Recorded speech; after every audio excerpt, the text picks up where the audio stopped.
Sailor Tarot Magic is the spot to get a reading from Sally, an intuitive healer and tarot reader. Known as the Nurturing Reader at New Jersey street fairs, you can also check out our YouTube channel for lunar and astro readings, as well as our Instagram for live weekly readings. Her rates are affordable, and you will leave with a newfound perspective.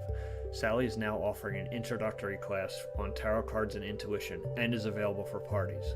Call or text 732-314-0777 to schedule your reading today.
Hello everybody and welcome to the Auto Club Speedway for the championship race night here for BTDY. The final race of the season is upon us.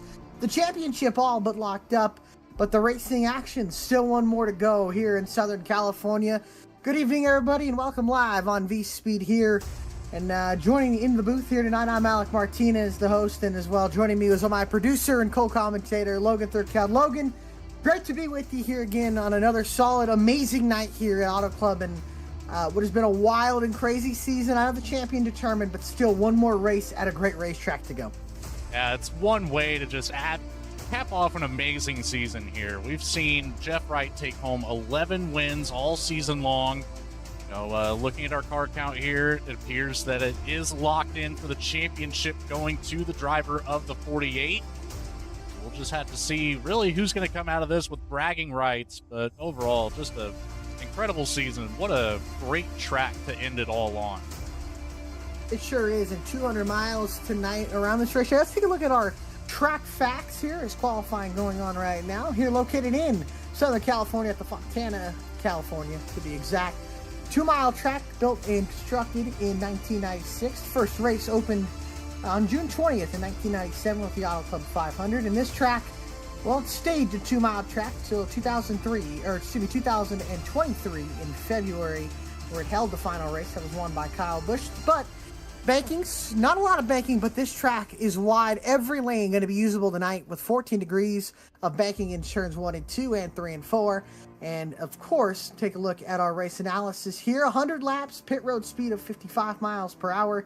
5 sets of tires are going to be available in the pits with 2 green white checkered attempts, an 80% fuel load, and an iRacing fix setup to go with it, Logan. This is going to be a wild one here. I would expect a clean and green race most likely, so strategy and tire wear are going to be a big factor in tonight's race. Tire wear is always a big factor here. It's one of those staples of tracks that just got it right whenever they built this place, and obviously weather is going to be a factor in things right now. 102 degrees on the track surface, so it's it immediately comes down as soon as qualifying is over. Now we're looking low 90s here on the track surface. So, it's going to get a little bit hotter, but ultimately by the end of this race, going to get a little bit cooler. So we're going to see some fluctuation in temperature in the air and on the ground. So strategies could really be all over the place going throughout the entire race here. 100 laps, 200 miles. There's a lot of time for things to happen, and strategies get completely off kilter. They can, and well, qualifying has concluded, so we'll go down to our starting grid, where the driver who has won 11 races and has locked up the championship, his 2nd consecutive championship in a row, and his 3rd championship of all time, tying Seth Hatchell in both of those categories, is going to be Jeff Wright in the 48, rolling off from the pole. Ryan Gemmel, good to have him back in that 6 car. He's going to be rolling out to his outside in 2nd, right, with a 41.063. Row number 2 has a pair of teammates, Keith Mayato and Chris Samard, who've had pretty good solid runs the past couple of weeks. Row number 3, we'll have Ray Massey and Brody Hayes starting 5th and 6th. Row 4, we'll have Dennis Faircloth starting in 7th with Adam Baker, Mr. VSPEED, rolling off in 8th. And row number 5, starting 9th and 10th, is going to be Cody Atkins in the 55 with Ronnie Osmer in the 20, rolling off in 10th. Back here in 11th is James Loveland in the 02 with a 41.290, so really not that far off the pace from the guy that set the pole. Next to the 65 of Jace Coley in 12th. Max Cost in the 63 takes the 13th starting position next to the 3 of Jeremiah Vincent. Jake Mackey in the 13 will take up the 15th starting spot next to the 7 of Chase Abel. 17th goes to AJ Stravato in the 33. The Italian Stallion has a lot of work to do if he wants to see a podium here tonight. Next to the 46 of Dallas Sullivan in 18. Alan Dice in the 5 will take the 19th starting spot next to Joe Mitchell in the 19. And last but not least, the 14 of Todd Giles Jr. bringing up the back of the pack here. At 40 cars on the racetrack, Joe Mitchell did not partake in the race and moved Giles up to 20th. But good to see AJ Stravato, Ryan Gemmel back this week, and obviously the rookies, and a final race of the season. So, get some good momentum off of the offseason. How long that will be, we won't know. But it's been an honor and a pleasure, Logan, to cover this season with you. And still got 200 miles of racing, but it's been a fun one, and this is going to be a good race, I believe, to cap off this season. And what has been a wild and crazy one at that. And, man, good. Looking forward to this race here. It's a good car count out here for this 2-mile track. I'm really excited to see, what kind of plays that we're going to see out here. We're going to see just everybody all out going for it all night long. How is this going to play out? There's not a whole lot of drivers with a lot on the line coming into this one. It's almost like a reset, really, for everybody. But that Rookie of the Year battle, Jace Coley, Jake Mackey, that is a tight one that we'll keep track of here tonight. As the pace car will pull off here for the final time, for the final first lap of the season. Jeff Wright and Chris Samard going to roll him down into the restart zone. Green flag is out, and we are underway in the championship finale.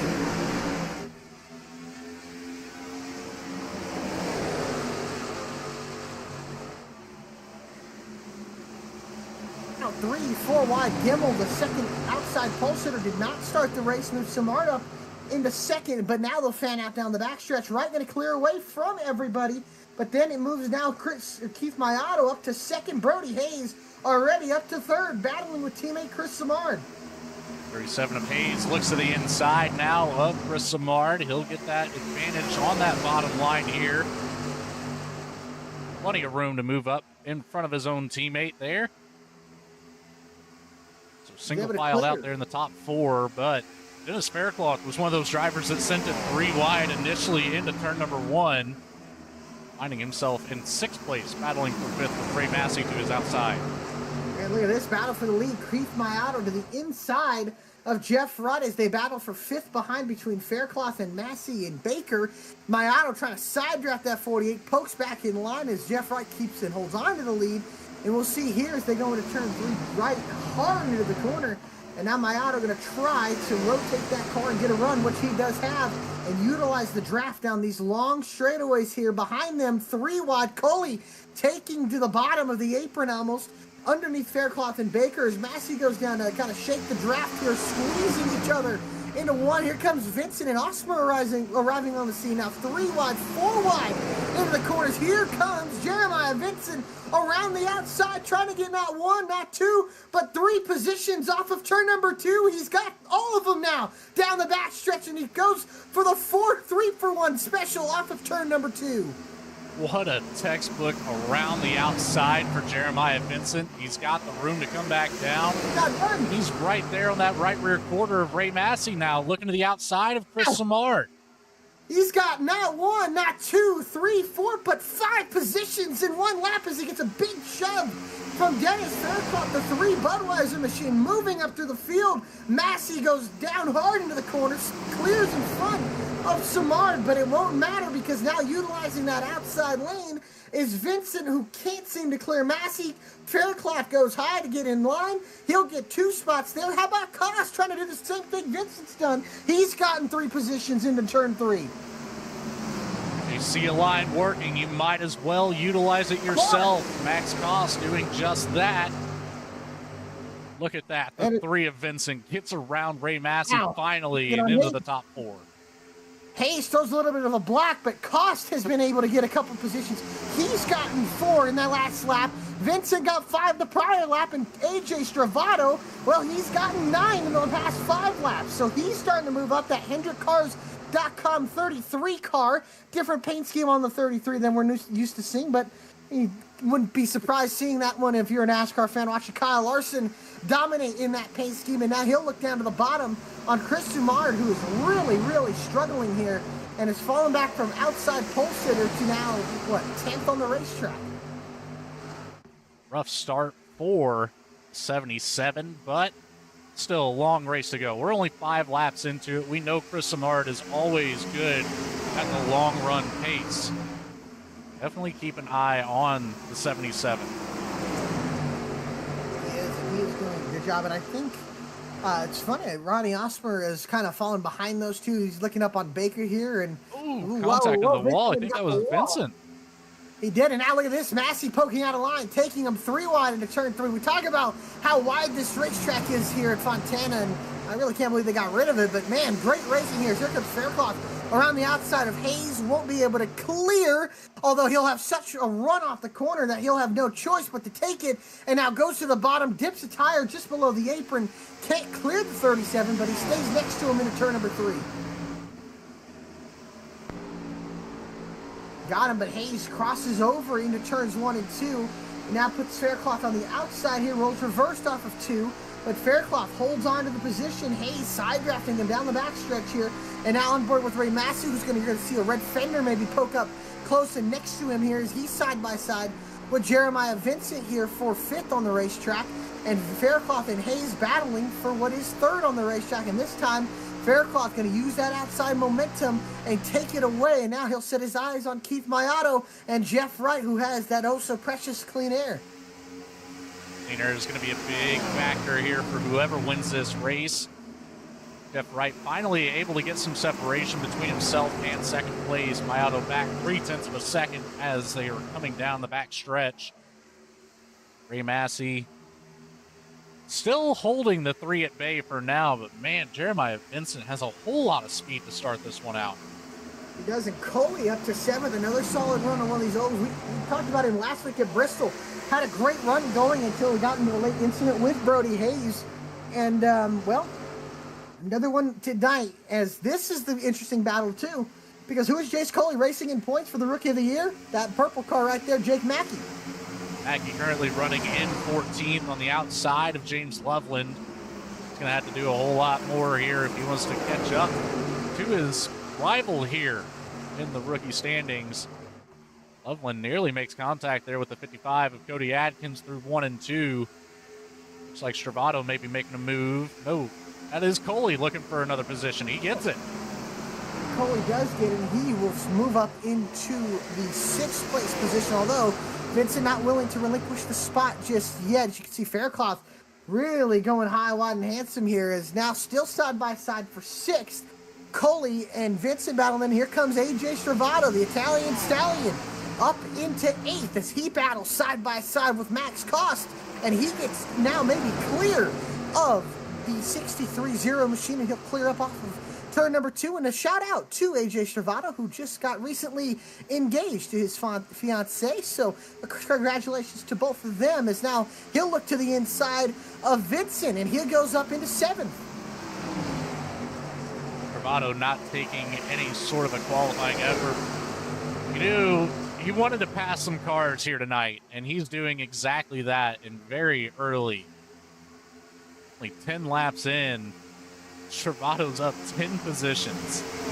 Yeah, he's got a really fast car underneath of him, and now he goes under pressure from Vincent, who goes way up on the outside, rim riding maybe into the wall is the 3, and he sticks into the wall, and he's going to lose a couple of positions, and look at all of those positions he lost. Goes from, 7th on the racetrack back to about 13th. Here's 14th and 15th trying to get around him, and Faircloth gets by Keith Mayato, and the 80 car showing some solid speed as this race continues. Faircloth up now 5 positions. Jeremiah Vincent starting to kind of hold where he's at. He's back to 14th now. He lost one more to Jake Mackey. Maybe just a little bit too hard of a drive to start out this race, making on an early caution. Not sure what has happened to the 3, but falling off a cliff. Yeah, we'll see. And Ray Massey has kind of pushed the go button as well. He is starting to reel in. He's gotten by Hayes, and now he's setting his sights on Mayato here. And we saw this at Chicagoland, where maybe Jeff Wright pushed the car a little bit too hard trying to fend off Faircloth. But Faircloth, once again, showing some pressure here to the 48 who comes up. But the momentum for the 80 is going to propel him next to him, and we'll see him as he shoots down to the bottom right against the outside wall. And now a battle for the lead. Faircloth inching ahead into turn number 1 and move Dennis Faircloth to the lead. Wright utilizing the outside lane. He's going to try to get back around him, and he probably will, but Faircloth gets tight underneath. Wright gets into the wall off of 2, and here comes Mayato, and the 36 as the 80 throws a heinous block on him down the backstretch, and now Massey goes to the inside of Mayato. Massey looking to take away his 2nd place position here. Mayato still holding on to it on the outside. Look at the 80 coming back around with a vengeance. He's going to slide in between both of them. No, he's going to stay to the outside. Well, Mayato probably didn't appreciate the quick switcheroo back in front of him, and Mayato was able just enough to block, but now Faircloth sends it up on the outside again. He is going to have a monster run, and I wonder maybe if Wright did any damage to that right front, because he looked like he caught the wall pretty hard, and here comes the run off of 2, and now next to the 36 of Keith Mayato as Wright starts to skew away by about 2-3 car lengths.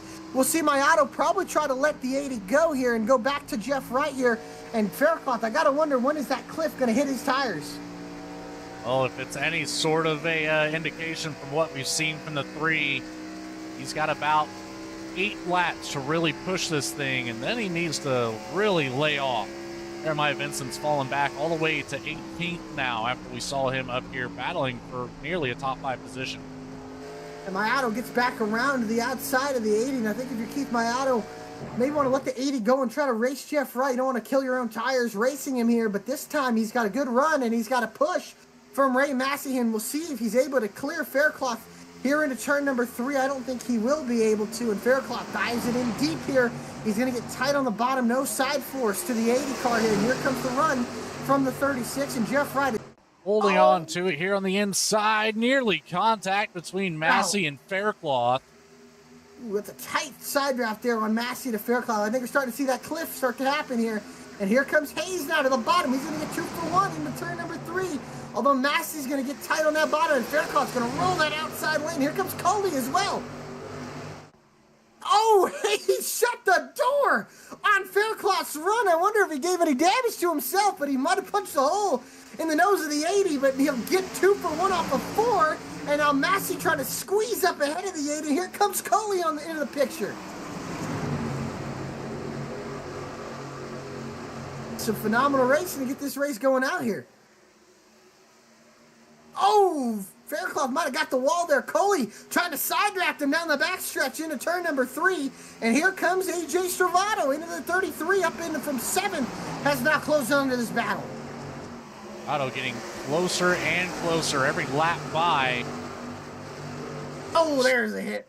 Still at that 10 positions gain for the 33 right now, but yeah, potentially he's got some speed to go ahead and claim some more. See where he goes. Haven't really seen anybody move around just yet other than Faircloth and Mayato searching around for some grip, utilizing that middle lane so he can get anything on Jeff Wright here down the backstretch, but doesn't look like he'll be able to as these two behind them. Here comes Stravato underneath Cully here down the backstretch, battling for 6 on the racetrack, and they'll try to get by at least by Faircloth here as they'll battle into 3, and now Stravato still stuck on the inside here of the 65, and Cully, not an easy pass, I must say, as these top 5 continue, only a half a second separating the top 4, a second separating the top 5, and Faircloth starting to drop just a little bit here.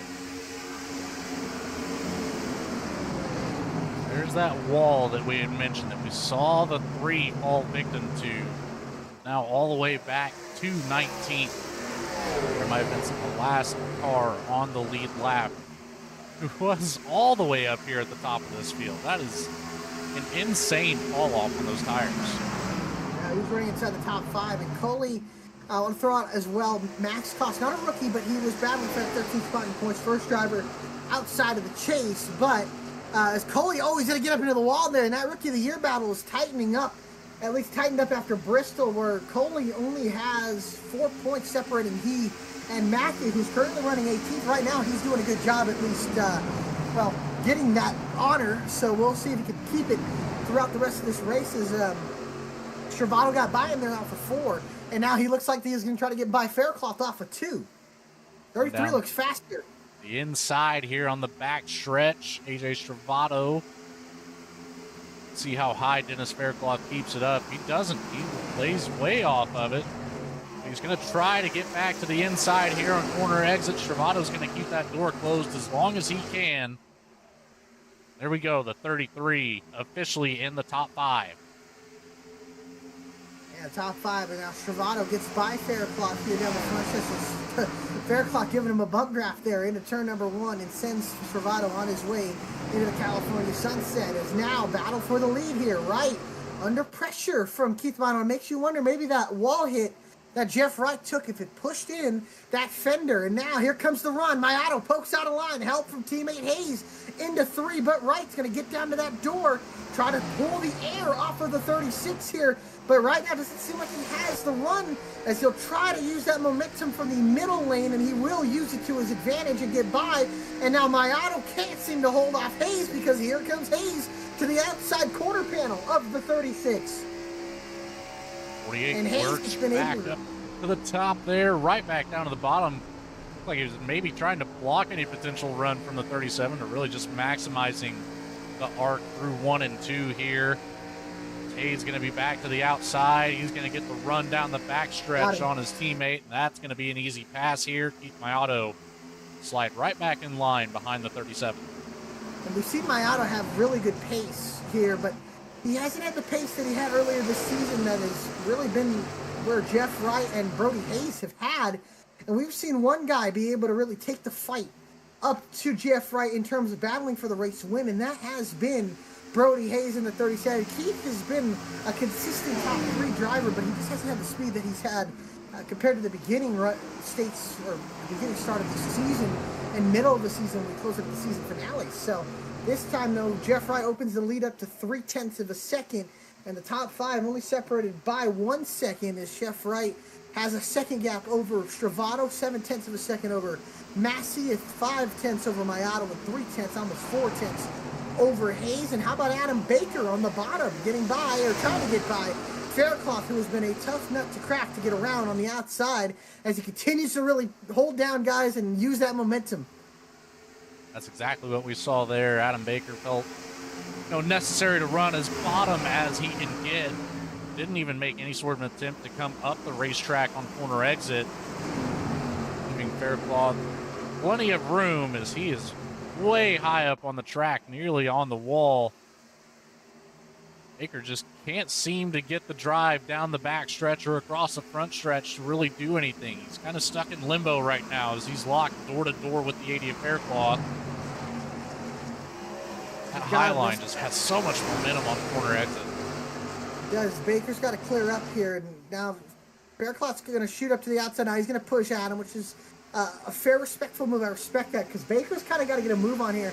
He's losing a little bit of touch here with his top 5, and from the speed I could see, he's just about as fast as our leader or the driver's running in second and third. So he's got some long run pace here. So I'm curious to see. Got to stick in that draft here of AJ Stravato if you want to have a chance. I think Stravato will have something to say here in what happens. I think seems like clean air matters here, but Jeff Wright really hasn't been able to pull away. And Jeff Wright kind of has a conga line in tow right behind him. Hayes, Mayato, Massey, Stravato. Then it's about a second gap between Stravato and Baker right now. So 2 distinct groups starting to form up.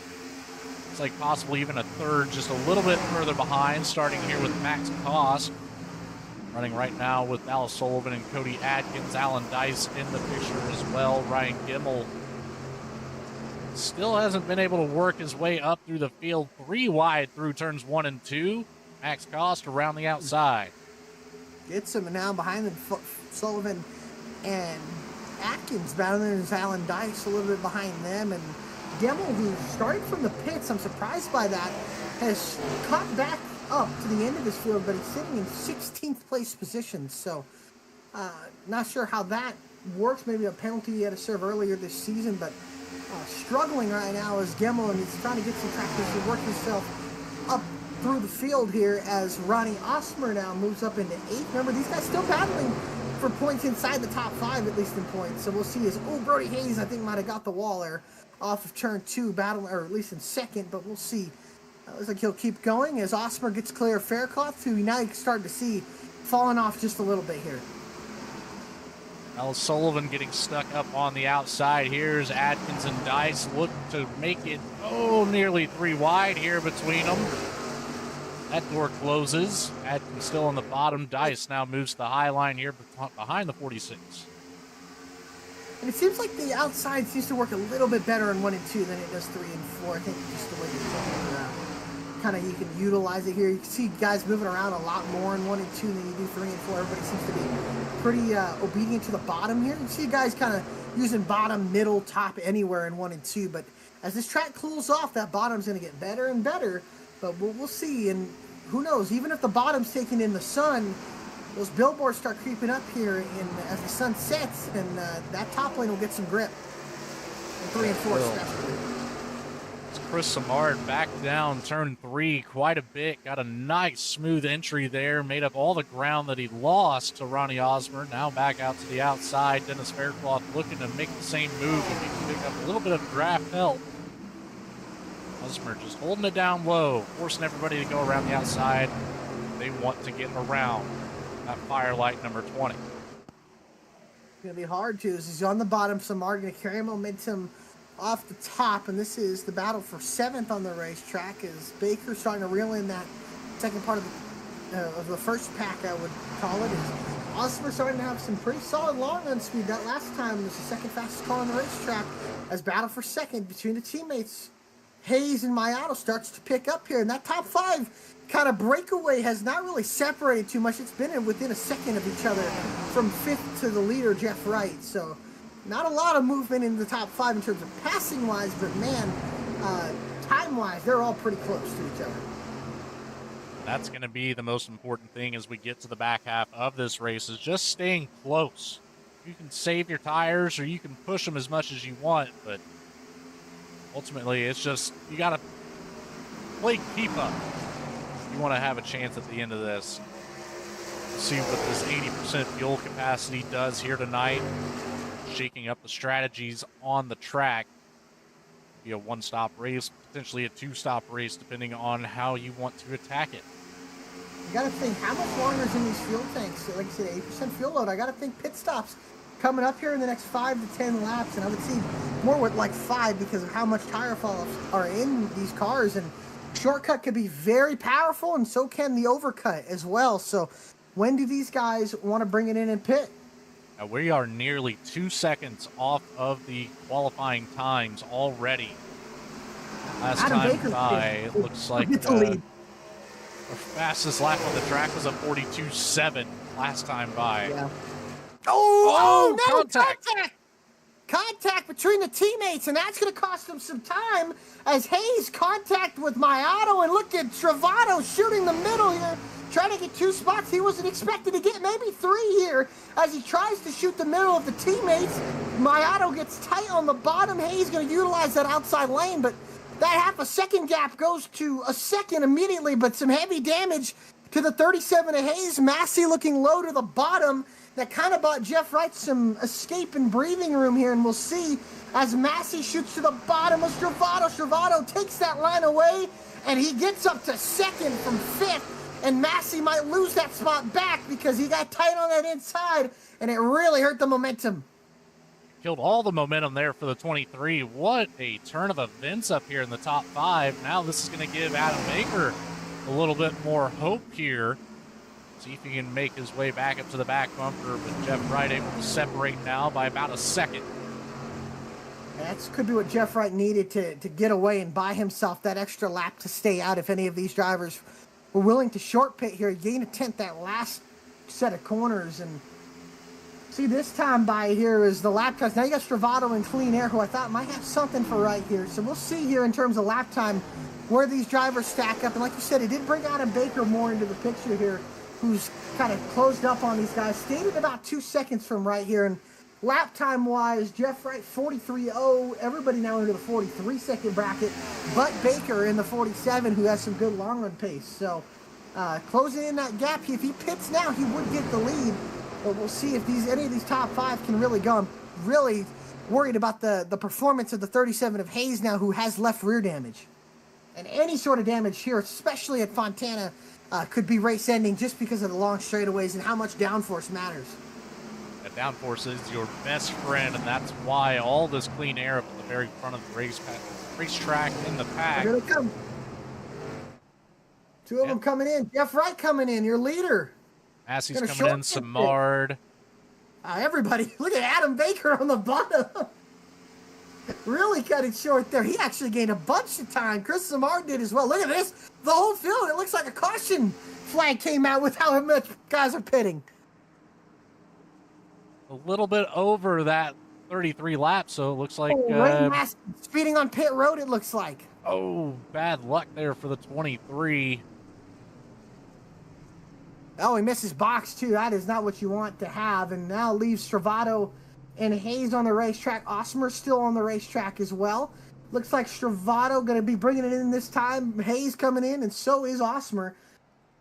And just like that, I believe the pit cycle is going to end. And how about Adam Baker with a heck of a cycle?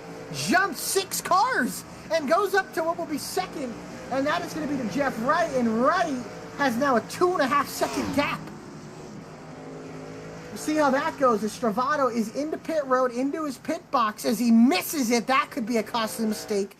And now Hayes and Osmer follow suit as well. And the pit cycle already going to be complete as Abel brought it in. Nobody else stays out. And this pit cycle is only going to last, 2 laps as everybody's brought it in. Travato going to be out of his pit box, but how much time is he going to lose to Jeff Wright here? Oh, KHIO got very loose out of turn number 4, right behind Adam Baker. That's going to leave a little bit of room there. However, if these 3 VSPEED cars between Baker, Mayato, Samard can get hooked up together, they have a really good shot putting together some fast laps here, catching back up to what would Jeff be Wright. the 48 of Jeff Wright. And the unfortunate part is Jeff Wright absolutely annihilated everybody into pit road, what he's been so good at this season. He gained an extra, 2 seconds on some drivers just entering and exiting pit road. So there's that. Wright's lead was only 9/10 of a second. Oh, look at it now. It's 3 seconds. So a long way to go, and these guys are going to really have to utilize the draft if they want to get up there. And Ray Massey, that penalty could be costly because he has lost a lap to Jeff Wright in 19th in a race in a series that has been statistically green flag to flag most of these races. Interesting statistic here for you, Alec. Jeff Wright, the only driver to be in pit lane from the beginning to the end for 43 seconds. Everybody else in that 44, it looks like the penalty, maybe some damage repairs, mid-50s. Oh, Jeff Wright, you are absolutely correct. That was pit road domination. Yeah, it's really what he's been good at is Adam Baker. Great entrance on a pit road. Baker actually had the second quickest time on pit road, and a shout out to Adam, who entered pit road into 6th, I believe, and came out 2nd. So a great set of pit stops. And Adam Baker, no slouch to being really good here in the Xfinity car, and he's solid here at the Auto Club Speedway. So good run here for the 47 team, and solid run in 2nd, and now he's going to have to lead the charge to get up to Jeff Wright in that 48. It won't be an easy task by any means for Adam Baker, but he's got a great chance to do it. A whole lot of help that could come from behind here.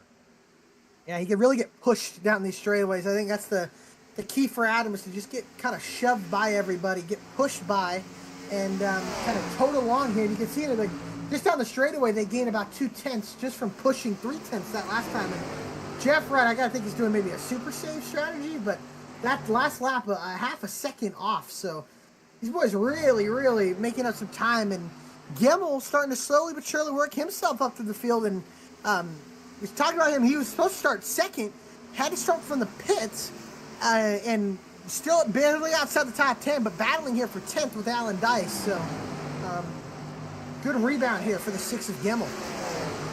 A lot of help from that pit cycle there, helping out the 6. A little bit of contact just ahead from either Dallas Sullivan or Dennis Faircloth. Those two are side by side coming across the tri-oval. Faircloth will get the slight advantage here, still utilizing that top line. Kind of moving down towards the middle, not quite to the bottom. He's really just using the whole corner. Sure is.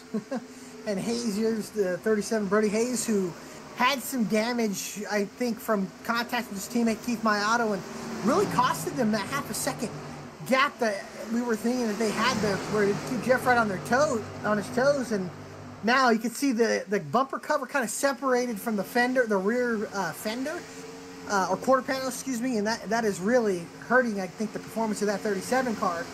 And yeah, it might have ruined something that could have been really good there at the beginning of the pit cycle, but nonetheless, still keeping his ground, holding his ground at least, and really working well. And Adam Baker has cut in another second to Jeff Wright's lead. I think Wright, though, 4/10 of a second off. I don't know if that's just no draft or if that's just Jeff super saving, but nonetheless, I think he's gaining a couple tenths, at least Adam and Keith. They're just kind of drafting with each other up to the 48. And how about a shout out to James Loveland, quietly back up to 6th. He's had a really quiet night, but running in the 6th place position. I know too. He's another driver that's been sneaky all season. It's kind of bad luck falling his way, but on board right now with Jeff Wright. Doesn't quite seem like he's on a super saving strategy. It does seem like he's backing down that corner entry quite a bit earlier. So that could be, just enough to save the tires for whenever Baker and Mayato do eventually catch up. Be able to defend that number 1 position. Even some separation coming now between Baker and Mayato. Samard slowly creeping back into the picture there. AJ Stravato, Loveland nearly to the back bumper. Those two can get connected here. Apologize, not Loveland. That's Ray Massey. Massey, yeah. And Massey's a lap down from that speeding penalty. So he's going to have a little bit, I mean, he's going to have a tough road to climb because he needs caution to come out. So that's going to be hard for him, I would say, to have that happen. And this race is not super spread out, but it's spread out enough that there could not be a caution, but you never know. Tires wear, racing gets hot and heavy like this. And Oscar to the inside here of Gimmel, and Dice right behind them running down Sullivan and Hayes. So you never know. A caution comes out, completely changes the complexion of this race. But nonetheless, still would have one more green flag pit stop if a caution would come out. But good racing here. Absolutely. As Dice now tight to that left rear quarter panel of Ryan Gimmel. Gives some separation here. Tries to get down to the bottom of the track. Doesn't get the drive off up to the wall. They'll be stuck side by side down the back stretch. Gimmel with the slight advantage. Doesn't quite get clear. Dice is going to really send it in on the bottom. He's going down the momentum, inside, though, around the outside. Yeah, it's just hard to carry the momentum that the top carries compared to the bottom. Bottom kind of cut the corner shorter, but you kind of hold your speed down. Compared to the top, make it a wire, but you have so much momentum coming off the outside here, especially at Fontana. With the straightaways, you need momentum to carry you down, especially how long they are. Let's take a look. I gotta back get Baker credit. here. Go ahead, Alec. Adam did a great job. Just his execution on pit stops. I know he lost some time, compared to Jeff on and off of pit road, but I mean, he's cut that lead to 9/10. Now, it's one thing to get up to Jeff and pass him, but solid run nonetheless for somebody that doesn't do it every week. And I was fortunate to race with Adam back when there was at the time, I think it was the Challenger Series. So I don't know if it was Challenger Series or if it was the Xfinity Series at the time. Just the second series that ran on a Monday night, believe it or not. And I remember Adam had some tracks where he was really good at, and he just seems to have a knack for this Xfinity car. And you can see it right now. When he's on it in the Xfinity car, he is a solid driver. And right now, he's running in second to Jeff Wright, which is, a lot of guys can say Adam, who, like we said, doesn't really do it a lot, having a really solid run. A couple times that he's tried to partake in some of the races here on Tuesday night. Did end up having some slight internet connection issues that inhibited him from really being able to take part for the full length of the race, but looking like he's doing all right now. Hopefully that momentum can carry as he's still closing that gap to Jeff Wright. We got on board, it was about 7/10 of a second, now down to just half a second. Adam's really got good pace. I don't know, it's tough because once he gets to that 2 or 3/10 of a second mark, that's where we start noticing the tires start falling off. So we'll see. AJ Stravato has ran down Chris Samard. So remember, Stravato, compared to these top four, has 1 lap fresher tires. We'll see if that's going to be a difference as this run continues. We would expect pit stops at about lap 75, lap 74. That'll take everybody to the end. But if that were to happen, as you can see, Stravato going down to the inside here of Samard. And Samard, who's had a really consistent end of the season here. And again, another good run here in 5th.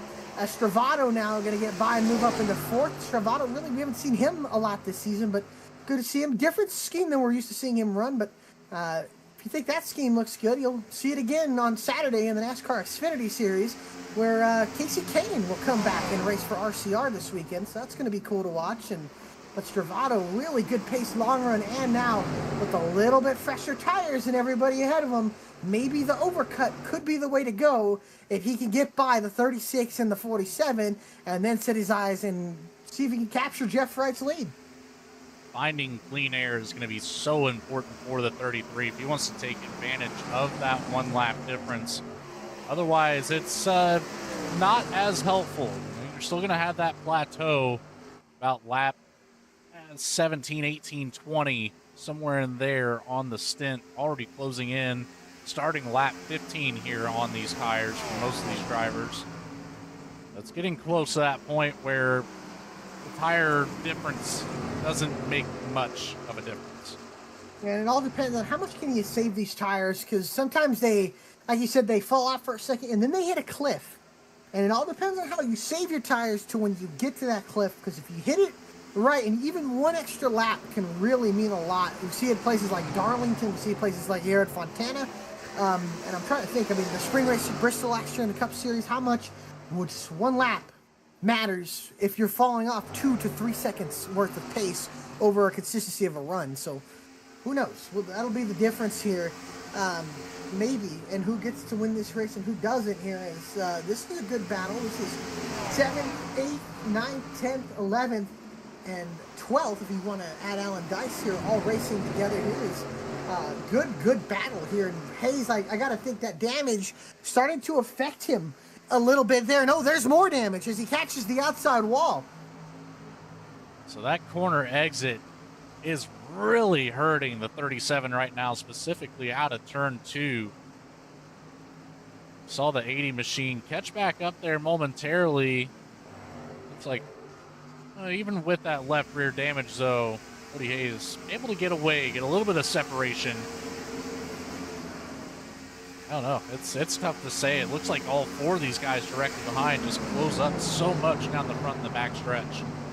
Yeah, it's the damage hurts more on the straighters. I'd be worried if he gets a car behind him, kind of get to that left rear. That car is going to get undrivably loose really quick if somebody can pack air to him. I don't know if any of these guys were going to do that. We know Faircloth's kind of been trying to pass guys around the outside. I'm curious to see with Osmer, who has, I believe, 1 lap fresher tires, pitted with AJ Stravato. So see how much he can kind of navigate himself through the traffic here. And halfway down as battles continue around this racetrack, still about 20 laps from pitting, and let's see how much the tires will matter as we are halfway. That'll give us a quick commercial break to hear word from our sponsors, and then we'll be right back here live here for the BTDY Championship 200 from the Auto Club Speedway.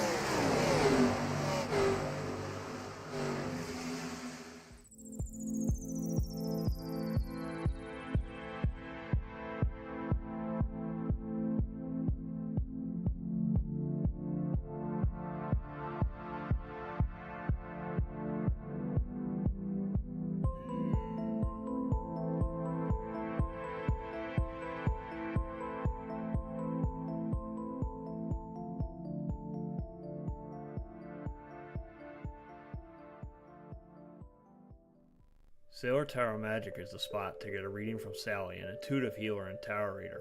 Known as the Nurturing Reader at New Jersey Street Fairs, you can also check out our YouTube channel for lunar and astro readings, as well as our Instagram for live weekly readings. Her rates are affordable, and you will leave with a newfound perspective. Sally is now offering an introductory class on tarot cards and intuition, and is available for parties. Call or text 732-314-0777 to schedule your reading today.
And back live here at the Auto Club Speedway, the Italian stallion AJ Stravato has worked himself up into second with 1 lap fresher tires than Jeff Wright. Can he run down that 48 car who sits in clean air about 1.2 seconds up ahead, and now some clean air to the nose of the 33 as Baker lost a spot as you saw there on the VSPEED side by side, and Mayato has moved up into 3rd, and 4th is Baker now in the 47, and 5th continues to be Chris Simard, and 6th is still James Loveland, and Brody Hayes, Ronnie Osmer battling for the 7th position. That battle still raging on here in the middle of the pack. Gimmel goes up high, wide, and handsome. Dallas Sullivan running these guys down as well as Hayes gets clear, and now Osmer fights down to the bottom with Gimmel trying to look high. Oh, look at that! Big move block from Gimmel. 3 wide into 1. 2 big moves from 2 drivers in the ARCA Menard series. As now Brody Hayes goes, crosses both of them over and gets by both of them again, but he can't clear Osmer, not yet. And he comes up right in front of the 20, and now still side by side down the backstretch here on lap 58. Ooh, man, how much more contact in the 3? If you didn't know any better, you would think that this is a battle for the lead right now. And this is just from the 7. Oh, my goodness. Contact for Brody Hayes, who gets sideways, saves it. What a save from Brody Hayes. His contact with Osmer, maybe not appreciating what had happened earlier in that run. And man, oh man, that is not good. And Brody Hayes not too happy with Ronnie Osmer in the 55. They're off of 4, and we'll take another look at that. Maybe try to cross him over, and Hayes got a little loose. Osmer kind of finished the deal there and sent the 37 sideways, and everybody keeps it gathered up. But now it's a battle between Gimmel and Ronnie Osmer now for 7th on the racetrack, as Loveland sits 1 to 5 points, or 1 more second up ahead of these guys. But these guys already are down. But what a great race we've seen here. There's 4 to come into 40 laps to go. This race falling down, laps laying down quick. We're coming up on that second pit stop territory. We saw him come down around lap 35 last time, so anywhere from about 70 to 75 is where we expect to see him bring it down once more. Then, with the trend that we've seen all throughout this season, expect a green flag run all the way to the end. And pit stops, like you said, are going to be here in just about 10 more laps or so. Might see some guys try to short pit it here and hitting 5 to 7 more laps here, but who will those drivers be? Who knows? But like Travato maybe stalling out in that 1 second gap to the 48. About that lap 20 to 22, where these tires really just start to plateau no matter where you're at. Travato running very similar lap times to our leader, 42.694 for the 33 and 42.672 for Jeff Wright. So not a whole lot of room being made up right now. Let's see what we're looking at here this time by Jeff Wright with a .668 and Travato a 683. Just a couple hundredths is the difference really. And right now, about this Baker, we're under a little pressure here from Chris Simard for 4th. Simard seems to be coming alive once again as this run continues to go on. Always good pace from the 77 on a long run. And Ray Massey holding off, or holding there behind these guys. I think Massey would have been interesting because he was going to be 3rd when that all cycled through. And he might have had a chance there because we always know Ray has really good race speed, at least pace wise, and that you're noticing is just a little bit better right now. But lap car, he's not going to race these guys as hard, and a battle for 7th still going on as Osmer doing his best job to hold off Gimmel, who has a run there in a 1. All over the back bumpers. Wow. Both of them are going to keep it high up on the track. Osmer nearly up on the wall. Gimmel brings it down to the middle lane. Now they're both going to start to migrate down the track.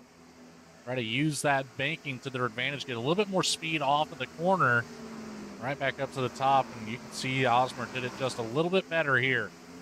Got some separation now off the back bumper, not as much pressure going into 3. You can start a little bit lower and try to save those tires through 3 and 4.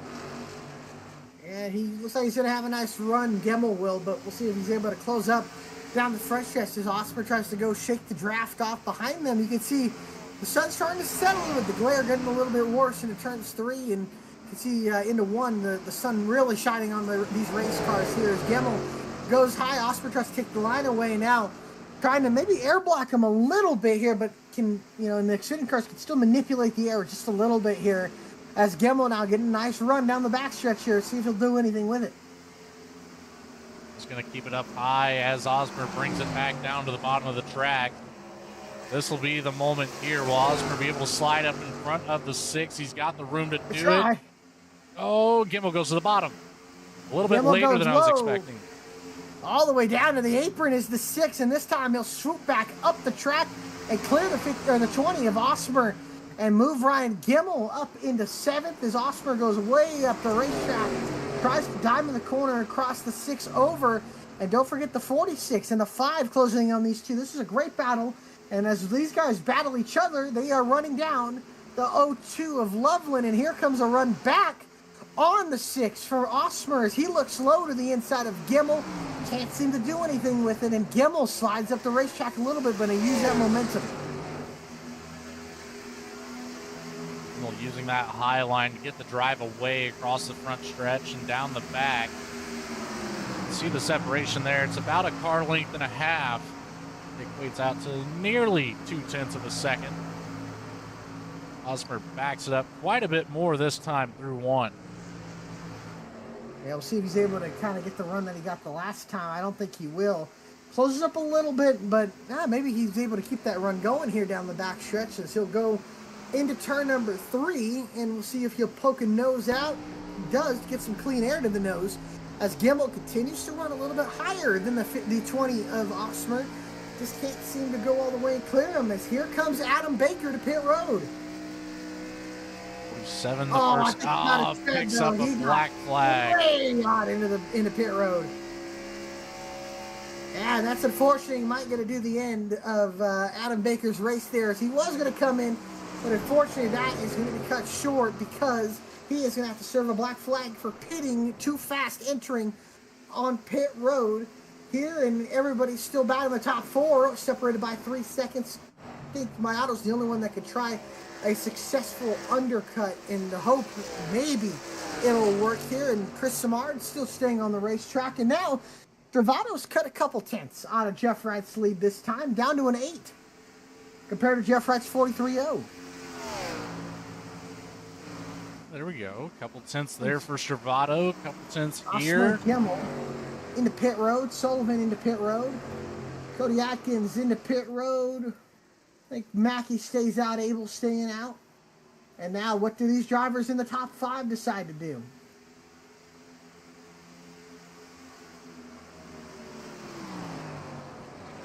Stravato still 7 tenths back. Is he going to bring it down? It sounded like it. Yes, the 48 is bringing it down. Can't make too many mistakes here. It goes very easy into pit road this time, so we'll see how he can do it as now Simard comes in. There's another car coming. I think that's James Loveland in the 02 coming in. So Stravato going to try to overcut it once again. And there's Dennis Faircloth into pit road. He came in hot, saves it into pit road, and we'll see where this takes AJ Stravato. Does he bring it in 1 lap or does he wait 2 laps before he comes in? As Jeff Wright going to come into the service of his crew, and he's into the box, no issue. Now Stravato's caught up to Adam Baker, who's already a lap down. Stravato's coming in. Stravato's bringing it in. Mayato as well coming in, so these guys really hard on the brakes. Stravato trying to get all it's worth. And now Stravato in, and now Mayato comes in. Abel, we'll see, will be the last car to come in as Jeff Wright exits pit road. That time a little bit slower than his last entry and exit off of pit road, the 41-1, but it's going to take a lot for Stravato to really gain all he can. And here goes Adam Baker by at least the 48 here. Stravato into his pit box. There's Simard. Man, what an odd sequence there. Just Jeff Wright picks up so much ground on whoever is behind him. 3.5 seconds now to Chris Simard. Is right coming full speed. Here comes Travato out of pit road. It's not going to be close, but Travato, let's see if he can keep it under 1 or 2 seconds here. That's probably the goal. I would say about 2 seconds would be the goal, but it's going to be a little bit more than that, I think, down the backstretch. Just Jeff Wright's so good, man. At executing pit stops, executing really everything on the racetrack. We see it even on SNR with the Cup car. He's always been really solid at what he does and continues to find ways to win. And now 3 seconds the gap, and some draft to help for Jeff Wright. Just a little bit there, and Travato comes out, stays ahead of the 77 of Samard. Yeah, but I can tell you, Jeff Wright with that draft is not only going to be better than AJ Travato down the straightaways. You won't have the corner speed compared to Travato. Now he's in dirty air, but I'll tell you this: Wright's going to gain an extra 10th or 2 down the straightaways because he has draft compared to Travato, who doesn't have draft. And you'll see that number on the left side on the ticker. You can see that number going up and up as as Wright gets into the draft of the 48 down the backstretch, or the 47. Nearly a full corner separating these two drivers right now. Travato, like you mentioned, he does have the better pace through the corner. It might be that 1 lap pressure tires, or it's the clean air. I'm leaning more towards the clean air, but as soon as Jeff Wright gets back on the throttle, it's all out. It's trying to catch that draft right now, the 47, Adam Baker. It's only separated by, looks like about a half of a second. He's right in that bubble for the draft. It seems like whatever Travato gains in the corners, Jeff Wright gains it all back on the straightaway because he has draft. So, not what AJ Travato was hoping for, and it's just it's kind of in the 48th season. He just has a lot of things go his way, and AJ's trying, but it's no discredit to Jeff Wright, who's been, the winning car for, I would say, most of those races that he's won. So this is another one to get win number 12. I don't know if that's going to be a record or not. I'd have to think it's close to one, but Jeff doing a heck of a job here. Just, again, has the 47 to kind of use that draft, and he can kind of abuse the tires a little bit more than what Travato is doing because Travato doesn't have draft down the straightaways. And that's one thing, too, to mention. You have to think about how much different this race could be if that 33 doesn't start all the way back in 17. Yeah. We completely, I can't say ignored, but we've glazed over the fact that he has gained 15 positions in this race. He doesn't have to drive through the entire field. I think this is a little bit more of a battle up here with the 48. We've got a battle right here between Keith Mayato and Ryan Gimmel. Gimmel down on the bottom, Mayato taking the 36 across the high line here, getting around with ease, but at what cost? Still have 25 laps, a little bit over 25 laps to go. Mayato really pushing these tires right now. Yeah, he is. And, so, you know, what I've seen with Jeff Wright, I kind of had something similar happen when I was trying to chase down Jeff Wright here at Auto Club and SNR until my teammate wrecked me. But other than that, though, I, had something similar. I can't remember who it was, got ahead of him and kind of towed him along. And even with the fresher tires I had, I couldn't get to him because I didn't have the draft. And the draft is so powerful here. I don't think it gets really said enough how powerful draft is here at the Auto Club Speedway because the straightaways are so long. And it feels like it takes forever. We're only at the 41-second lap time, so it's really no different than any other track, but for some reason on track, it feels so much longer. Yeah. Brody Hayes not having the race he was wanting to have. Had a chance for him to get Jeff Wright, but the damage that he got earlier in this race is really taking effect as he is falling back down to 12th, and Vincent behind him 5-6 seconds back. It's going to probably be a while till he gets there. Jake Scully, Jake Mackey battling for what was going to be 13th in points. All pretty close, all separated within each other, but Coley needs to keep digging here to find a couple more positions. Really going to need a caution if he wants to have a chance at winning Rookie of the Year, because I think Jake Mackey just might edge him out here for that honor. As Loveland Dice battling here for position. That's for 7th on the racetrack. Dallas Sullivan right behind them battling. Just glance back over there at the left side of your screen on that ticker. Again, Stravato is now closing that gap. It was 3 seconds, however, Jeff Wright could be using that to his advantage. I've seen the 48 do this before. You know, lets him get into about a second off the back bumper and then just holds it there. Well, Adam Baker is kind of racing him because, you know, again, racing for his lap. Stay on the lead lap. A caution comes out. You want to keep it here. And Jeff Wright and Adam Baker are kind of racing each other here. That could help / hurt Jeff. I don't think it really matters, especially down the straightaway. It helps. In the corners, it doesn't. But on the straightaway, it does. And this time, I think Baker's just going to relinquish the spot. Give Jeff Wright and now full clean air for the 48. And Jeff's starting to run him down a little bit, but I don't know. Stravato 2.3 seconds off the back bumper, now with one car in between, being in the 47 of Adam Baker. We'll see if the 33 has anything to say by the end of this race. Chris Samard, Keith Mayato, Ryan Gimmel up here in the top 5. Ronnie Osmer with an impressive run here tonight as well. He's been right around that top 5 spot. Alan Dice now into the top 10.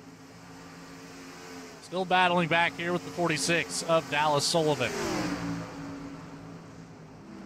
Yeah, this is a good battle. Two teammates race each other. Dallas has a little bit fresher tires here and just got around him. And that is going to give Dallas Sullivan the 8th position. He'll set his sights on Loveland, Osper, and Gimmel, who are all kind of racing around each other. Gimmel and Osper with a little bit older tires than Loveland. This is going to be a good battle, I would say, to the end here, as we're closing up close to 20 laps to go for the 48 to claim his 12th win of the season. He's already had the championship locked up. And, man, what a wild, a very interesting race. A couple guys, I think, taking themselves out of a chance of winning due to speeding penalties. Ray Massey out of Baker. I think really hurt their chances here tonight at a really good finish because I think they have the pace to maybe keep up with the 48. Well, this time by, we still have 20 laps to go. There is that possibility of that caution. Yellow flag, so you can't count your chickens too early. And we saw, what was it, Iowa, where it was going 180 laps green, and then a caution came out. So Ronnie Osmer looks to the inside here of Gimmel. This could be the caution here, is the way they're racing, is Gimmel trying to hold Osmer down on the inside. Loveland with a big run behind them. Gimmel comes down the side draft down the front stretch, and Loveland getting a big run down this down the front stretch. Now with the lap pressure tires here, where does he go on the racetrack? Osmer going up in the middle lane. Gimmel goes higher. Loveland trying to find some clean air in the middle of them here, and they're still going to stay side by side. This has been a battle between these two for the last 5 or 10 laps. Now James Loveland inserting into the picture here. We're going to run it back one more time. Osmer on the bottom, Gimmel still on the top. Out of turn number 4. It looks like Loveland's going to choose to try to follow the 6. And oh my goodness, that door got closed really quickly. James Loveland immediately shot down to the bottom. Wow, what a tight squeeze there for Osmer. Kyle Loveland off guard, had to shoot down to the bottom, and now he's side by side with the 6, and the 20 is going to get a massive run down the backstretch here, but he's going to have at least a car pinned down to the inside here into turn number 3, and now Loveland shoots bottom. Gimmel stays up on the top, and now Osmer trying to diamond the corner here, get a run here on the exit. Got to be careful clipping that apron. Here he comes to the inside of Loveland, and he's going to get there. Loveland just barely got clear on the back bumper of Ryan Gimmel. Nearly sent him to the infield grass, but here comes Osmer around the inside this time. Oh, man. Ooh, nearly contact between the 20 and the 02. Osmer tried to run him wide, and he did that, but now Loveland's going to have that run on the outside. He'll cross over down the backstretch, and here it comes back down to the bottom. He'll get a run. He'll get side by side with Osmer. Can't seem to clear him into 3, although this time he sends it into the corner. Osmer going to probably try to cross him over on the exit of the corner, and will do so, but now he thinks better of going all the way to the inside, carries momentum around the outside here down the front stretch. Seems like whoever's trying to make the pass really wants to make it around the outside. take a quick glance at the weather. What do you say? See where we're at? Oh, we've actually come down in temperatures. That makes sense why we're seeing a lot more drivers utilizing that high line. 3 wide. Oh, Goodness. Gimmel, Osmer, Loveland. Ooh, and Osmer barely stayed off that left rear quarter panel of the 6. boys are racing hard and clean at the moment.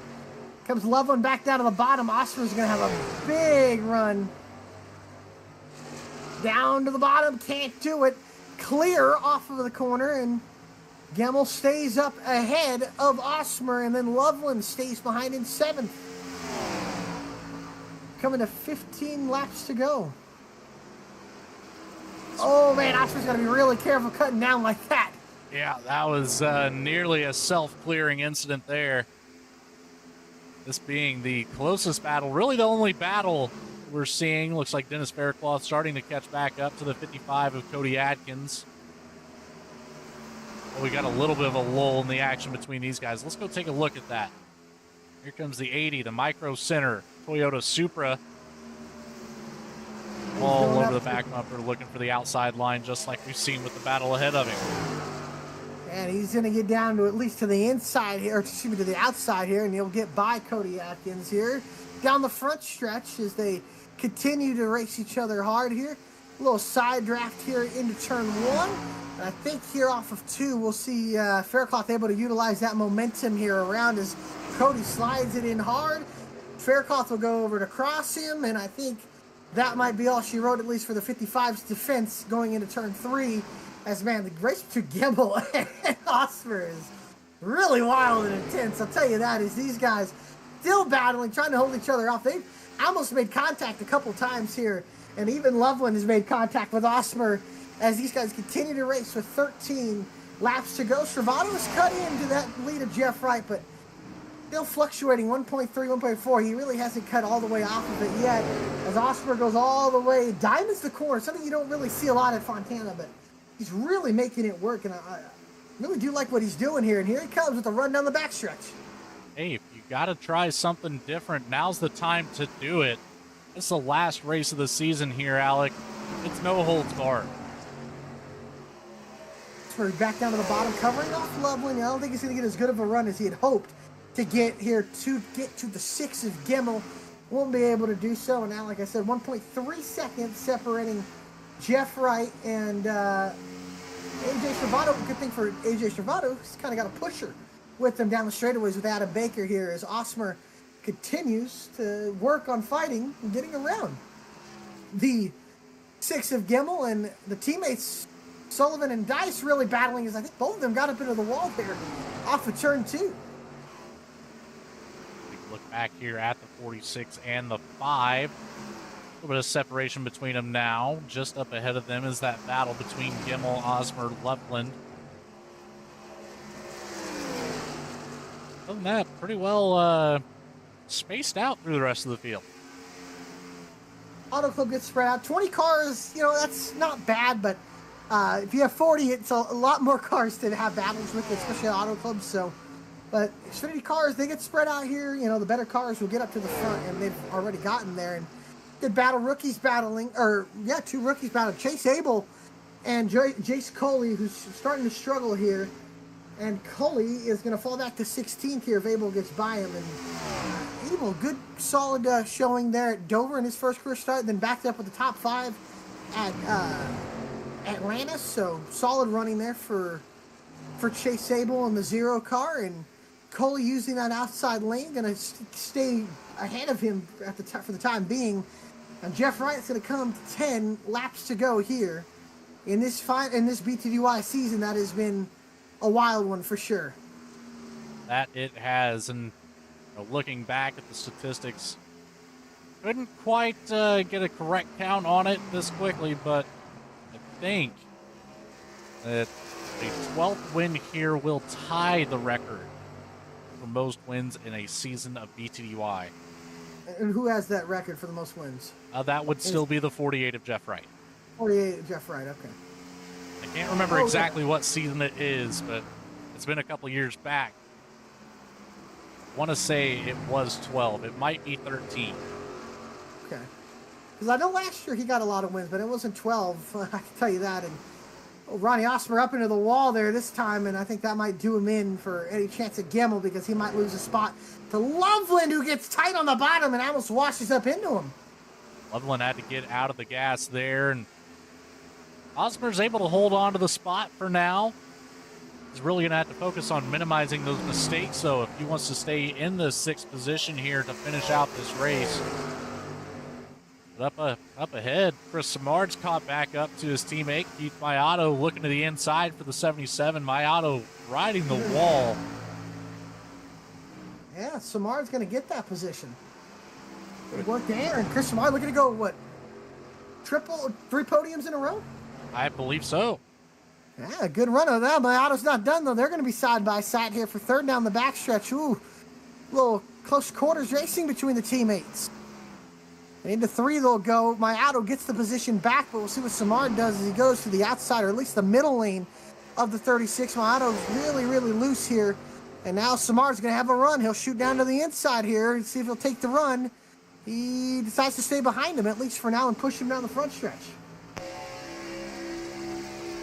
Now pokes up to the outside here, on board with the 77 of Mayato, and they'll stay side by side here into turns 1 and 2.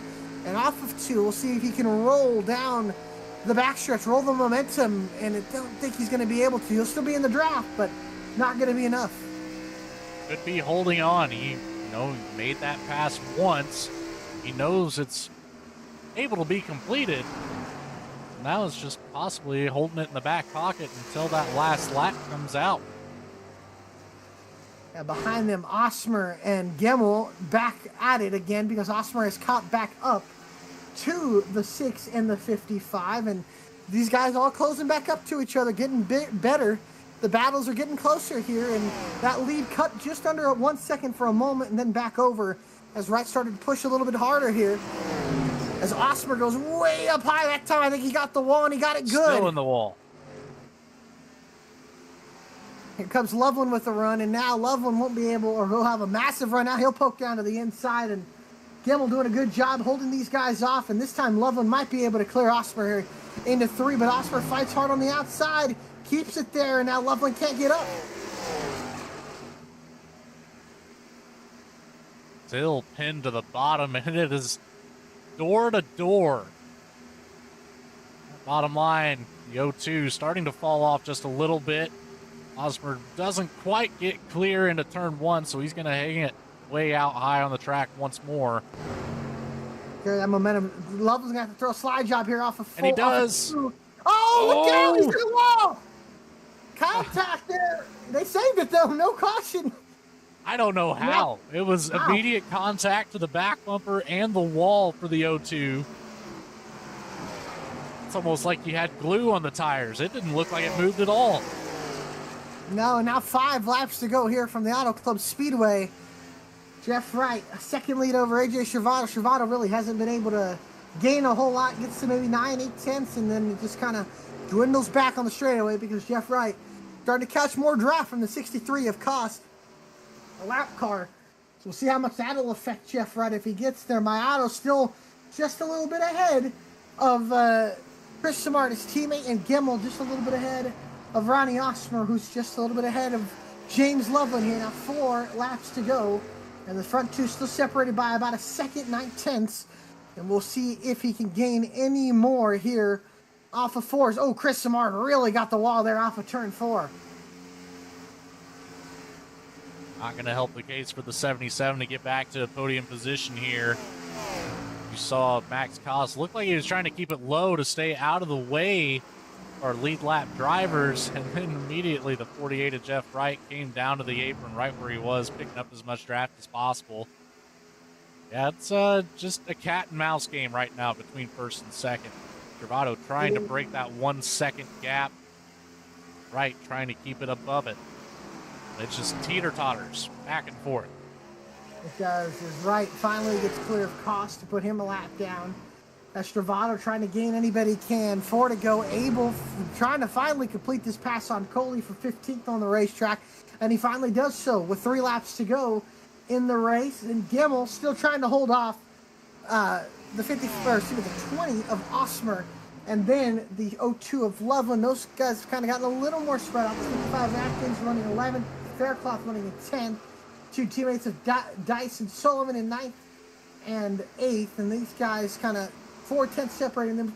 A couple cool little 2 to 3 car battles, but nothing and nobody has really had anything for Jeff Wright, who's going to lead over 80 laps of this race. And he has got 2 laps to go here tonight at the 2 laps to go here at the Auto Club Speedway, and 2 laps to go in the BTDY season in what has been a wild one, especially of dominance. And Jeff Wright has been the driver that's done the dominance all season, and he's really dominated all the races he's won. He's found ways to win when it looked like his back was up against the wall. And he's had wins where they were nail-biting. Photo finishes almost, last lap passes. He's done it all this season. But now this time, he'll take 1 lap to go, 1 final lap of this season here in BTDY. Jeff Wright, 2 miles to go from win number 12 to tie a record that he once set a couple seasons ago. It's Wright a second ahead of Stravano, who's 4 seconds ahead of Keith Mayato, who's looking to get another podium on his card for this season. As Jeff Wright heads down the backstretch, he's already locked up the championship, and he'll head out into the California sunset in turns number 3 and 4 for the final time. He's won his 3rd championship already, his 2nd championship consecutively, and this will mark the exclamation point on a near-perfect season. Jeff Wright will come off of turn 4, and he will win his 12th race of the season at the Auto Club Speedway. AJ Stravano comes home 2nd, and it's Chris Samard who comes home in 3rd as he gets by his teammate Keith Mayato for 4th. Gemmel holds on for 5th. Osmer is 6th. Loveland comes across the line 7th with Sullivan, Dice, and Faircloth will take the checkered flag in 8th. And a good battle there. And how about Chris Samard? 3 in a row here for podiums. And, man, I think 3 in a row again there for Jeff Wright, who had just an amazing season. Yeah, what a way to close it out. 12 wins on the season. It's not the longest of schedules. So to put on that sort of a dominating effort all year long and to close it out with one last one, see all the congratulatory bumps from just about everybody out here on the field. Big congratulations to the driver of the 48, Jeff Wright. It just, it's one of those things. He found exactly what he needed to do, and he did it all season long, repeatedly. Big celebration. Sure, this is for the win and the championship here. It is, and well, as he burns it down in front of the virtual California fans, we'll be back here after a quick commercial break to talk to your champion and race winner, Jeff Wright. AJ Stravano is in 2nd and Chris Samard in 3rd. Stick around for post-race interviews here for the BTDY finale. We'll be right back after a quick commercial break.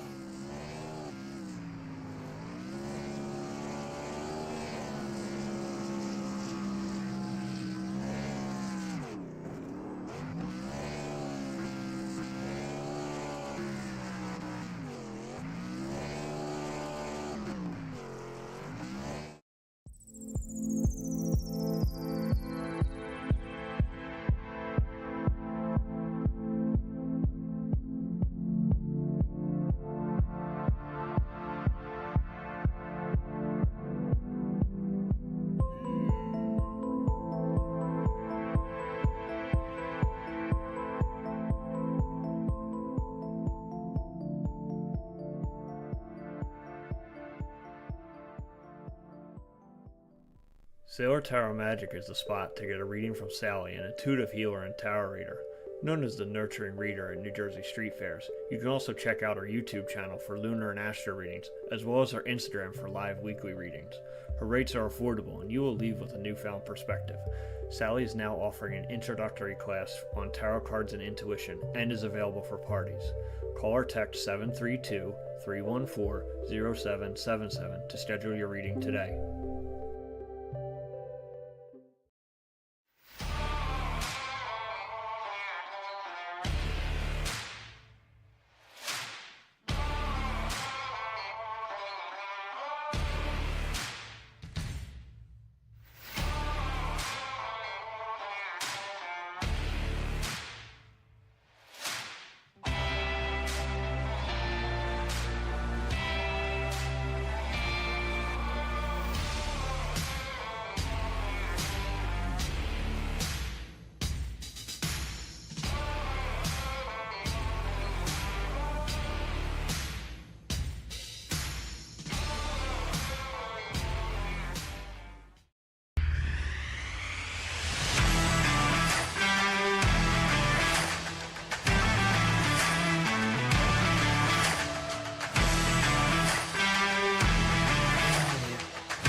Back live here at the Auto Club Speedway after the conclusion of the BTDY Championship race. Let's go and take a look at our finishing results here from tonight's race.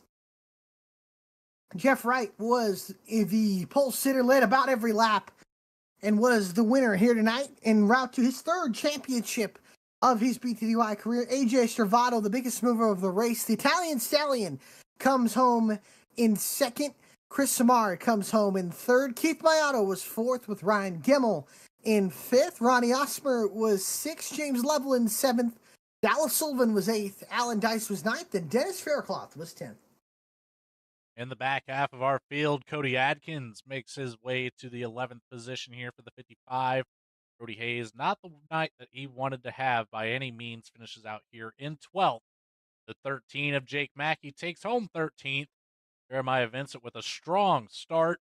Started out in 14th, got all the way up to, I believe, 6th or 7th, but ultimately ends up finishing back in 14th with the 3 machine. Chase Abel was able to gather one position here, claim the 15th spot on the night. Chase Coley in the 65 takes home 16th, followed up by the 63 of Max Cost. We have our unfortunate black flag recipients on the night. Adam Baker, Ray Massey finished 18th and 19th after seeing both of those drivers up in the top 5 for the majority of the first half, up until that second pit cycle there. Todd Giles Jr. in the 14 will take home the last spot in 20th. And that rounded, out the field for tonight's race, the championship race. How about we move up to our third place finisher in pit road, Chris Samard. Chris Samard, Alec and Logan in the VSPEED booth, buddy. You got a copy? Yes, I do. Well, third podium in a row for you here the past couple of weeks. How does it feel to get it, close off the season with really some good momentum and head into the next season? Well, it feels great, to be honest. I didn't really think I could race this good. You know, so many faster, great drivers in this league, and I try to stay consistent as much as I could throughout the playoffs, and the one bad race I had was Atlanta there. But all in all, a great season for me. When you could finish this far up in the standings and look at all these drivers that are really fast, it's very encouraging. So I'm sorry, That was a long answer. But... Oh, no, you're good. You're good. And well, next season, we don't really know the question marks and stuff that can happen. But do we expect to see you there? And if so, what car would you like to maybe see? Because it sounds like the Xfinity car not going to be the car of choice next season. What car would you like to see BTDY go to in what we would continue to see race here in the upcoming seasons? Well, I think the consensus is the newest ARCA car, but I would enjoy that. A lot of the setups, I like looser setups. So the looser they are, the better. I don't know how the ARCA cars are. I haven't really run them yet, but I got bad news. Yeah. But I'd run anything really. It doesn't matter. But I definitely will be back, and I'd like to try the ARCA car or anything really. Absolutely. Hey, we like that you're a wheelman, no matter what car you're up for the challenge, Chris. Well, we love that, man. And well, we appreciate you for coming up here in the interview, and just a great season, and congratulations to you for the great season. Is there anybody you want to give a shout out to for this season and for the future here? Yeah, just you guys up in the booth do a great job, like always. My teammates at VSPEED, and my wife and son, and Seth, and my father that passed away in July. He loved watching these races and watching me race. So that's about it. So absolutely. Well, we appreciate your time, Chris, and congratulations on the great season, man. And we look forward to seeing you next year, or next season, which should be here in the coming months. Yes, sir. Have a good night, fellas. Yes, thank you, Chris, and a happy Easter to you as well. You too, Al. Thank you.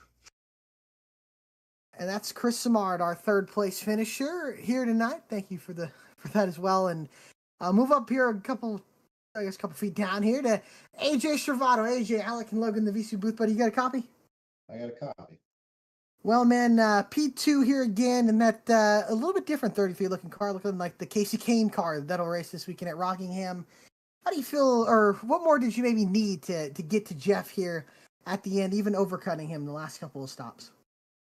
Well, first, not starting from the rear, and second, I slid through my box just a smidge, which cost me probably about 2 seconds, and Jeff beat me by about a second. So I think that was the difference. Unfortunately, we had a pretty decent pace, but that setup was the, excuse my French, biggest pile of shit I've ever driven. I don't know what weather, what conditions, what that was, but we made the most out of a very bad setup. But overall, good race, and congrats to Jeff on the championship. He dogged everybody all season, and he's a deserved champion.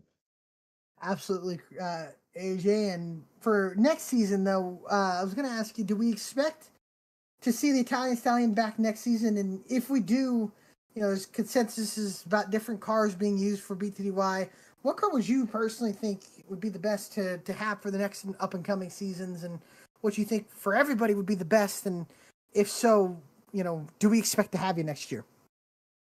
I am running the area truck series right now, so I'll probably be more so part-time. So I'll come in here, and there's a great group of guys that run this league, and great group of guys in general. So I'll definitely make my appearances when I can. I'd say I hope the Gen 4 car is like choice. It's a lot more fun to wheel than these Xfinity cars. The setups have been really tight this season, and we go ARCA.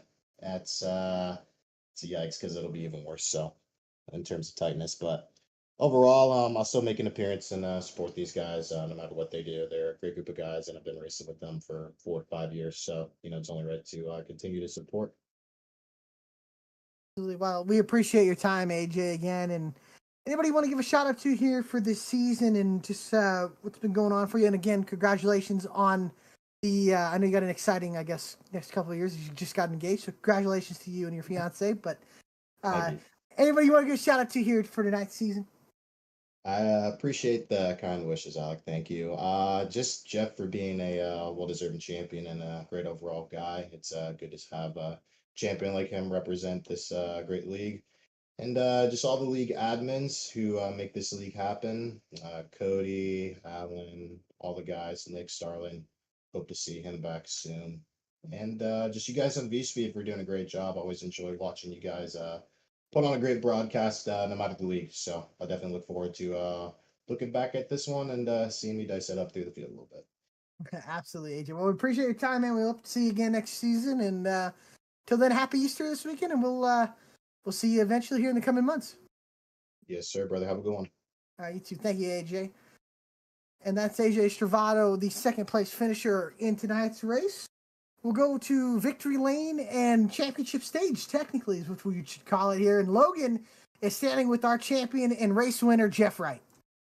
Yeah, we've got Jeff Wright down here celebrating big with his team, not only on the last win of the season, but an overall points champion here the second time. Jeff Wright, what is it like to be a two-time champion here in BTDY on Tuesday nights? Yeah, it feels great. It's just a lot of fun racing with these guys every single Tuesday. And, I said it after the race to everybody as they were giving me congrats and stuff. It's just awesome to have a league that, goes green flag racing as much as they do right here in BTDY. Another caution-free race. We've had a lot of those this season, and it's just so much fun. You know that you're going to get green flag stops, and you're going to get a chance for those long runs. And that's just something that you come to expect with this league. They do so great at that. And that's just, a shout out to every single person racing in here, and also the league admins just, for keeping this thing, clean. And that's what, we expect coming here. So just props to all of them for that. But yeah, as far as winning another championship, that's awesome. I don't know where that puts us relative to Seth. I don't know if we maybe tied him tonight or not, but to have our name up there in BTDY along with Seth, he's accomplished a lot in this series, so that's pretty cool to be able to kind of put my name, I guess, up there with him. But yeah, just thankful to really be a part of this. The championships, the wins, they're all nice, but I just really appreciate the community here more than anything. League admins putting in the work to continue this series. Obviously having a great broadcast crew like VSPEED, best in the business. So, and a relatively, I don't even remember what the entry fee is, but it's very reasonable. So if you're watching and you're looking to join a league on Tuesday nights, BTDY is the place to be. So they keep it affordable, and it's a great community, a great group of guys, and I'm just happy to be a part of it. Well, you're making a blast to watch out here. You picked up 12 wins on, I believe, another record tying. You did tie with Seth on the championship wins. I think you tied yourself here with 12 wins on a season. So overall, just a record-setting pace, just cut short by the schedule. Now, going forward, I hate to steal a question from Alec, but it's a really good question. We've got a lot of options now on the service. What would you like to see in the upcoming season here for BTDY as a choice of car driven, or would you like to see a change up in the schedule at all? What are you thinking for season 5? I believe it would be. Yeah, I mean, as far as the schedule goes, all the admins here, they really put together a great schedule every single season. So whatever they throw at us, we'll go with it. I struggle a little bit on the road courses this season. So places kind of like Mid Ohio and I don't know, Road America maybe. Some non-traditional, I guess, NASCAR road courses I don't do as great at. So I mean, I guess maybe we'll see some of those, and we'll have to work and try to get a little better at those. But as far as the car goes, hey, just anything with some horsepower. That's all I ask for. That's it makes it the most fun when you got a car that's kind of on edge and that you can kind of push and get the right rear to step out a little bit. I'm struggling a little bit with the next gen car in terms of just getting comfortable with it.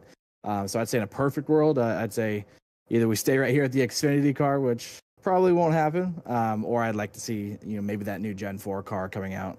I think later in the season. So anything, that's got some horsepower and got some high top speed, low downforce, so we can wheel it through these corners. That'd be awesome. That'd be 2 votes there for the Gen 4 then.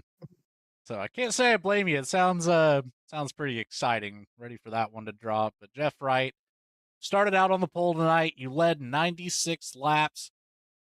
Well over, I would say, half the laps this season have been led by the 48. The floor is yours, my friend. Who would you like to say thanks to for your race win tonight and just overall points championship? Yeah, first off, I mean, we say it every week, but it's important to shout out the admins that make this thing happen, and I want to list all of them. Alan Dice, Cody Atkins, Dal Sullivan, Nick Starling, Timothy Emanuele, and Zachary Smith. It takes a group of guys that kind of have a clear vision on what they want to do, and a group of people that stick together and just work together really well. And I think these guys do that very well.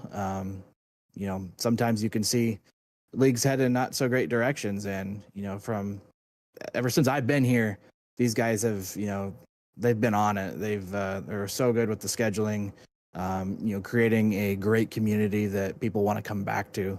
And if you don't have that in a league, it's hard to keep a group of guys together. So first and foremost, you got to shout them out, and then obviously all the sponsors that back BTDY in this series. So KHIO, I know, is a big partner. They sponsored a lot of races this season. Affinity for Gaming, Up There Disc Golf, Southern Terrett Magic, Icon Apparel. Hopefully I'm not missing another one, but we say it a lot, and the guys in here are really good about that too, giving those sponsors credit, because without that financial support, it's tough to do things. That ends up being a lot of money out of pocket out of the admins, and even with the sponsorship, I'm sure that these admins are putting in not only a lot of the time but a lot of their own money too to make this happen as well. So I just want to show how thankful I am for all that they do. I feel like we say it a lot, but I think it can never be said enough, because without that, you really don't have an organized racing league like this. And then obviously VSPEED, I mean, best in the business, Logan. I really mean that. You and Alec do an awesome job every single week. I know you guys got some producers and some help behind the scenes sometimes that maybe they don't always get their names shout out by the drivers. You guys are always very good about mentioning it. So all the producers, Bradley Cooper, Adam Baker, trying to list everybody: Morgan Cook, Eddie Smith. If I'm missing anybody else, you let me know. But I just want to make sure everybody gets the recognition that they deserve, because what we have here in this league in BTDY and also in VSPEED, it's really special. And I just want to make that known and use my voice as much as I can to show how much we appreciate all that they do. Absolutely. Well, we appreciate all the kind words, from everybody behind the scenes, just with BTDY, everybody behind the scenes with VSPEED. We appreciate what you do as well, Jeff. You put on a fantastic show week after week, multiple times a week. But for now, my friend, go celebrate with your team. You got a big one here tonight. Yeah, I appreciate it, man. And thanks again for all you guys do. And maybe we'll be talking to you guys again next season. We'll see. Fingers crossed. Your race winner and BTDY champion 2 times now for Jeff Wright in the 48 machine. Absolutely. And what a great race and a great season that we've seen. And I just want to update everybody as well on the Rookie of the Year. I believe Jake Mackey was able to snag that right away from Jace Kohler. So Jake Mackey will end up Rookie of the Year. And I believe he's going to get that 13th place bonus. So to close the season out, good run for him. And he'll be going into his second season next year, along with a lot of other drivers going into their second season. Logan, it was great to be with you most of this year. I know we had Adam come in a couple times. You came in. I think I had Bradley come in once time. But what a great season! Honor to share the booth with you here, and thank you for all that you do for us here at BTY and for VSPEED in general. And man, what a great season! Congratulations to Jeff Wright and what he's done, and just the sheer dominance that he put on this season. And for everybody watching who stayed loyal here watching BTY, we cannot thank you enough. Thank you enough. And Logan, these are the people that really keep us going. And man, what a great season it was to be here tonight. What a great season indeed. You can't ask for a better, set of green flag racing. We saw very, very minimal cautions since we've started this season, and tonight being no different. 0 cautions. It was just incredible racing week after week here. Hate to see it disappear for a little while, but we will be back, and it's only a matter of a few weeks away, Alec.